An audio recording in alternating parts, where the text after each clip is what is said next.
নাতি হয় না না দেখো কমলা বাগান করছি, কত সুন্দর কমলা আছে দেখছো, হয় না না কিন্তু কমলা তো খাইতে পারতেছি না, টক টক বাবুডু। এখন কি করা যায়, এটা বেচার উপায় কি কত? আমরা গেটে একটা তালা লাগাই দিন, তালা লাগাই দিয়ে আমাকে কমলা বাগান তো বাইরে লয়ে গেছে, হ্যাঁ হ্যাঁ বাইরে লেগেছে। দূর দূরান্ত থেকে অনেক লোকজন আসতেছে। হ্যাঁ হ্যাঁ তালা লাগাই দিয়ে ওইখানে তুমি আর আমি হলো দাঁড়ায় থাকবো। তোমার কথাটা ঠিকই কইছো, তাহলে আমার কমলা বেচা হয়ে যাবে, টাকাও আয় হয়ে যাবে। হয় না না, তাহলে ব্যবস্থা শুরু করি, নাও। আসো এই চাপেন তো, একটু ঢুকতে দেন, এনে তালা দাও কে?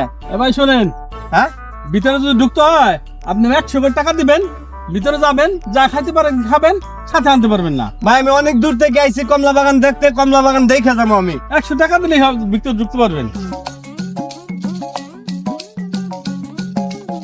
100 টাকা দিয়ে যেত কমলা বাগানে ঢুকছি, আজকে কমলা খায় পেট না বরাবর তো আমি বাড়ি যাইতাছি না। আরে কমলা, কতদিন পরে এত কমলা দেখছি, কোনটা খামু কোনটা লমু বুঝতাছি না। আচ্ছা খায়া সব শেষ করে লামু। হেই লোকটা হইরেছে খালাতে জন্মের খা খাইছে না দি কমলা বলে জম্মের খাওয়া খাইছে, খাইয়া তো ঘুমাই গেছে মনে হয়। তোমার বাংলাদেশ যে কমলা ওসে শেষ খাইয়া। হ্যাঁ